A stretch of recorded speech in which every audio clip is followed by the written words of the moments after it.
Saludos cordiales. Somos estudiantes de la Universidad Señor de Zipán, de la Facultad de Derecho. Hoy le vamos a compartir un nuevo tema, el derecho alimentario del niño. Estará a cargo de los estudiantes Nola Matos Julca y Aníbal II Villalobos Ochoa. ¿Qué es el derecho alimentario del niño? Es el derecho que la ley otorga a los niños y niñas para recibir y exigir de sus padres los recursos necesarios para su subsistencia, es decir, todo aquello que es indispensable para lograr el desarrollo integral del niño. El derecho alimentario del niño es un derecho respaldado por la Convención de los Derechos del Niño de 1989. La Convención sobre los Derechos del Niño es el primer instrumento internacional jurídicamente vinculante de la protección de los derechos del niño y tiene fuerza obligatoria. Por eso los estados que han ratificado la Convención están obligados a respetar y asegurar que se respeten todos los derechos que la Convención establece en nombre de los niños. El Estado peruano lo ratificó el año de 1990. En el artículo 3 de la Convención de los Derechos del Niño, dice: los Estados partes se comprometen a asegurar al niño la protección y el cuidado que sean necesarios para su bienestar, teniendo en cuenta los derechos y deberes de sus padres, sus tutores u otras personas responsables de él ante la ley, y con ese fin tomarán todas las medidas legislativas y administrativas más adecuadas. También en el artículo 27 de la Convención de los Derechos del Niño prescribe: los estados partes tomarán todas las medidas apropiadas para asegurar el pago de la pensión alimenticia por parte de los padres u otras personas que tengan la responsabilidad financiera del niño, tanto si viven en el estado parte como si viven en el extranjero. De ahí que el Estado peruano ha implementado artículos específicos que protegen los derechos alimentarios del niño en las siguientes normas nacionales. En la Constitución Política del Perú, en el segundo párrafo del artículo 6, dice que es deber y derecho de los padres alimentar, educar y dar seguridad a sus hijos. En el Código de los Niños y Adolescentes, Ley 27337, en el artículo 93 dice: los padres están obligados a prestar alimentos a sus hijos. Del artículo 92 al 97 protege el derecho alimentario del niño. En el Código Civil, el artículo 235 dice: los padres están obligados a proveer al sostenimiento, protección, educación y formación de sus hijos menores según la situación y sus posibilidades. Todos los hijos tienen iguales derechos. Además, desde el artículo 472 al 487 se regula el derecho alimentario del niño. En el Código Penal, el artículo 149 dice: el que omite cumplir su obligación de prestar los alimentos que establece una resolución judicial será reprimido con pena privativa de libertad no mayor de 3 años o con prestación de servicios comunitarios de 20 a 52 jornadas, sin perjuicio de cumplir el mandato judicial. Además, si el agente ha simulado otra obligación de alimentos en acuerdo con otra persona, o renuncia o abandona maliciosamente su trabajo, la pena será no menor de 1 año ni mayor de 4 años. Además, el Estado peruano ha implementado otras leyes de protección al derecho alimentario del niño. La ley 28439, ley que simplifica las reglas del proceso de alimentos. La ley 28970, que crea el registro de deudores alimentarios morosos. La ley 30466, ley que establece parámetros y garantías procesales para la consideración primordial del interés superior del niño. También tenemos la ley 29279, ley de impedimento de salida. Según esta ley, el juez puede prohibir al demandado ausentarse del país mientras no esté garantizado debidamente el cumplimiento de la asignación y la pensión alimentaria. En el presente año, mediante resolución administrativa 167-2020 CE-PJ, se ha aprobado la directiva número 007-2020, la cual implementa el proceso simplificado y virtual de pensiones de alimentos para el niño, la niña y los adolescentes en los juzgados de paz letrados de las diferentes Cortes Superiores de Justicia del Perú. Esta disposición tiene la finalidad del acceso rápido y directo de los justiciables para solicitar una pensión alimenticia para sus hijos, en atención al principio del interés superior del niño y a la necesidad de administrar justicia de manera célere en los procesos de alimentos de nuestro país, a través de la aplicación de mecanismos de celeridad, oralidad y recursos tecnológicos disponibles. Del conjunto de normas citadas, no hay duda que los padres son los principales obligados a prestar alimentos a sus hijos y que no pueden ser evadidas, de lo contrario, corren el riesgo de ir a la cárcel. Sin embargo, en nuestros días existen padres que no cumplen con las obligaciones alimentarias de sus hijos. Por consiguiente, amparado en el conjunto de las normas que hemos citado, el alimentista está en su derecho de exigir una pensión de alimentos. ¿Qué es la pensión de alimentos? La pensión de alimentos es el monto que se destina periódicamente para cubrir los gastos del sustento del menor. En el campo jurídico, ¿qué se entiende por alimentos?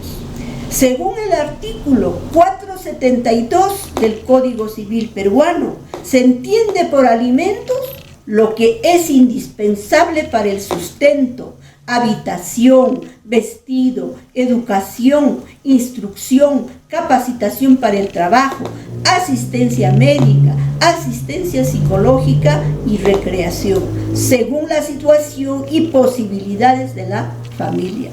También está incluido los gastos del embarazo de la madre desde la concepción hasta la etapa del postparto. ¿Qué características tiene el derecho alimentario? El artículo 487 del Código Civil prescribe que el derecho de pedir alimentos es intransmisible, toda vez que se trata de una obligación personal. Ni la deuda del obligado, ni el derecho del alimentista puede transmitirse o cederse a una tercera persona. Es irrenunciable, es intransigible, es decir, no puede ser cedido ni negociado. Es incompensable. ¿Cuánto es el porcentaje máximo que puede afectar el descuento de la pensión? El descuento por pensiones es de acuerdo a las necesidades de los hijos, que puede ser afectado en un máximo hasta el 60% de los ingresos del padre o la madre. Inciso 6 del artículo 648 del Código Procesal Civil peruano. ¿Los mayores de edad tienen derecho a alimentos? El artículo 473 del Código Civil peruano establece que el mayor de 18 años no solo tiene derecho a alimentos cuando no se encuentren aptitud de atender su subsistencia por causas de incapacidad física o mental debidamente comprobados. No obstante, si la causa que lo redujo a ese estado fue su propia inmoralidad, el mayor de edad solo podrá exigir lo estrictamente necesario para su subsistencia. Sin embargo, existen excepciones, como en el caso de los hijos que están cursando estudios superiores. En este caso, el padre tiene el deber de pasar a la pensión hasta que culmine su carrera profesional. ¿Se puede pedir el incremento o la disminución de la pensión alimenticia?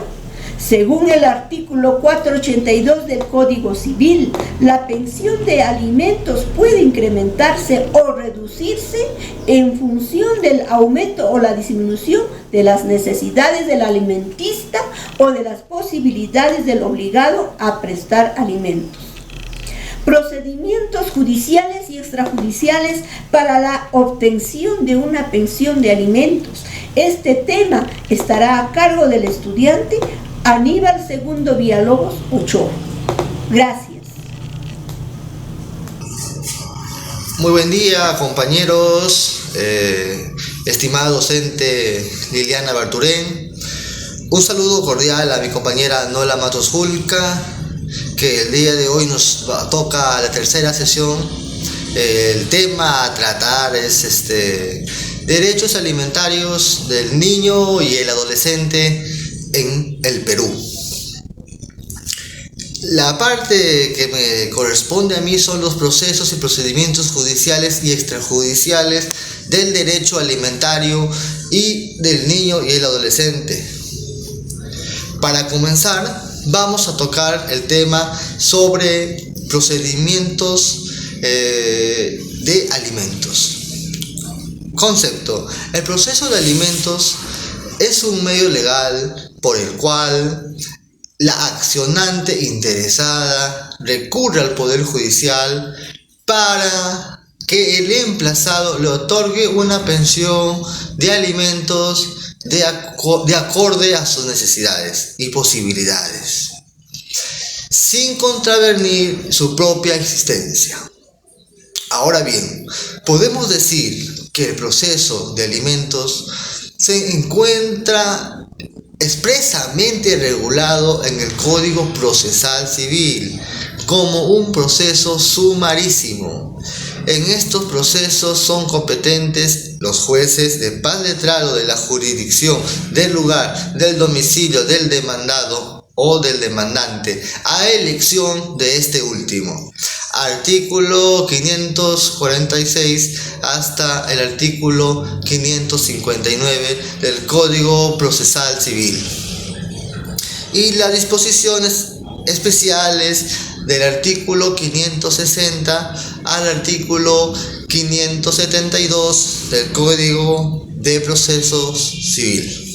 Asimismo, se desarrolla en el Código del Niño y el Adolescente como un proceso único, artículo 160 hasta el artículo 182, tramitada también por el juez de paz letrado.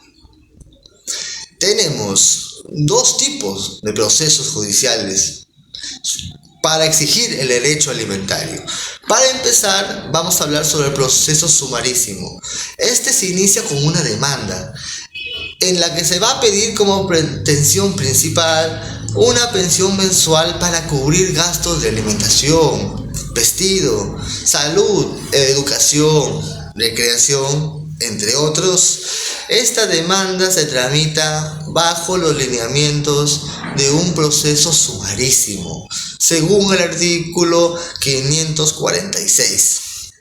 Además, según el artículo 547 del mismo código, son competentes para dar a conocer estos procesos los jueces de paz letrado, y es necesario que la demanda presentada cuente con los requisitos de admisibilidad y procedibilidad de los artículos 426 y 427 del Código Procesal Civil, que será calificada por el juez, pudiendo éste declarar su inadmisibilidad o improcedencia. Si declara inadmisibilidad, concederá al recurrente un plazo de 3 días para que subsane la omisión o defecto, y con la advertencia de archivar el expediente.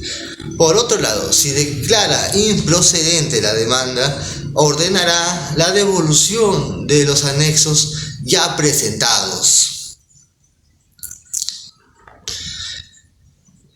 Ahora, bien, el artículo 562 del Código Procesal Civil nos dice que el demandante de alimentos se encuentra exonerado del pago y tasas judiciales siempre que el monto de la pensión alimenticia no exceda de 20 unidades de referencia procesal.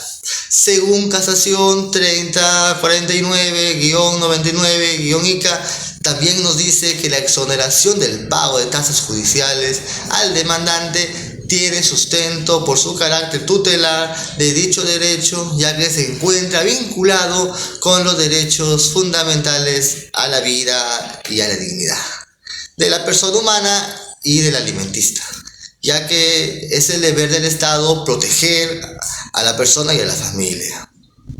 Por otro lado, a pedido de parte y cuando el vínculo familiar sea acreditado, indubitablemente el juez puede prohibir al demandado ausentarse del país mientras éste no garantice el debido cumplimiento de asignación anticipada o pensión alimentaria.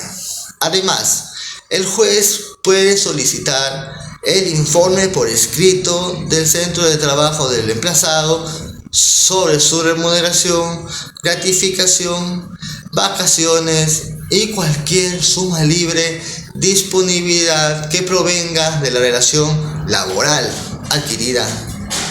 Finalmente, el juez emitirá sentencia declarando fundada la demanda y ordenará que se fije una pensión de alimentos que deberá pagarse por adelantado aunque haya aberración. Una vez consentida la sentencia, el juez ordenará al demandado abrir una cuenta a su favor del demandante en cualquier entidad bancaria. Esta cuenta solamente será exclusivamente para el pago del cobro de la pensión alimenticia, del régimen alimentario. Vamos a ver ahora el proceso único para exigir el derecho alimentario, que también tiene gran importancia para lo que conlleva el derecho alimentario. El Código del Niño y el Adolescente, ley número 27337, que entró en vigencia en el año 2000, señala en su artículo número 92, nos da una definición de concepto de alimentos. Es todo lo necesario para el sustento, habitación, vestido, educación, instrucción y capacitación para el trabajo del niño como del adolescente. Además, los artículos 93 del mismo código nos hace referencia a que es una obligación de los padres dar alimento a sus hijos. Sin embargo, por ausencia o desconocimiento del paradero de los padres, se dará una orden de prelación para los hermanos mayores, abuelos, los parientes colaterales hasta el 3er grado y otros responsables que pudieran asumir del niño y del adolescente. La competencia para conocer la demanda en los procesos de fijación, aumento de reducción o extinción de la pensión o prorrateo de alimentos, sin perjuicio de la cuantía de la pensión, la edad, o las pruebas sobre el vínculo familiar de los jueces del padre letrado, y es competencia para conocer este proceso en segunda instancia el juez de familia. Según el artículo 96 del código mencionado, agregamos también a ello que el demandado por alimentos no puede iniciar un proceso posterior de tenencia salvo causas justificadas debidamente. En el artículo 97 del Código del Niño y el Adolescente. En el proceso de alimentos se desarrolla como un proceso único. Este se regula en el artículo 164 hasta el artículo 182 del Código Civil, antes ya mencionado. La demanda se presenta por escrito y contendrá los requisitos anexos establecidos en los artículos 424, 425 del Código Procesal Civil. Asimismo, no es necesario la asesoría ni la firma de un abogado para presentar la demanda. En el artículo 165 nos dice que una vez recibida la demanda, el juez la va a calificar y la va a declarar su admisibilidad o inadmisibilidad, y va a ser según conformidad a los artículos 426 y 427. Una vez ya emitida la demanda, el juez dará por ofrecida los medios probatorios, así como el de conocimiento fiscal por un plazo de 5 días y conforme al artículo 168 del Código Civil. Finalmente, para el debido cumplimiento de este proceso y sus resoluciones, el juez puede imponer las siguientes apercibimientos: multa de hasta 5 unidades de referencia procesal para la persona, allanamiento del lugar, detención hasta por 24 horas de quienes se resistan a su mandato, sin perjuicio de la acción penal a que hubiera lugar, conforme al artículo 181 del código mencionado. Ya hemos hablado sobre las maneras de procesos para exigir judicialmente el régimen alimentario. Ahora el mecanismo más factible es un procedimiento extrajudicial, y este se maneja de acuerdo a la conciliación extrajudicial para evitar una carga procesal, para evitar largos plazos y tiempos innecesarios. ¿Qué es la conciliación extrajudicial? La conciliación extrajudicial, las personas que tienen un problema jurídico pueden encontrar una solución en un centro de conciliación extrajudicial autorizado por el ministerio, por el MINJUS, en vez de recurrir a un procedimiento que requiera abogado o abogada. El éxito de la conciliación depende de la voluntad de las partes. Si crees que la otra parte va a estar dispuesta a solucionar el problema, a conversar, la conciliación es la manera más eficiente para acabar con esta controversia. Por el contrario, en casos donde no haya voluntad de conciliación, donde haya indicios de violencia contra una de las partes o haya certeza que la otra parte no va a cumplir un futuro acuerdo, se recomienda iniciar una acción judicial como la que ya hemos tocado, que son el proceso sumarísimo y el proceso único. ¿Quién es el conciliador? El conciliador es una persona capacitada y acreditada, autorizada por el Ministerio de Justicia, por el MINJUS.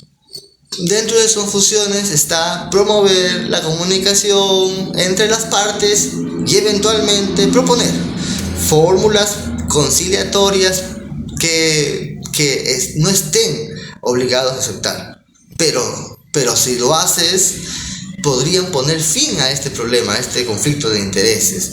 ¿Cómo se inicia una conciliación extrajudicial? Para llevar a cabo una conciliación extrajudicial, primero debemos de acudir a un centro de conciliación, y hay 3 opciones: ir a un centro de conciliación privado, ir a un centro de conciliación público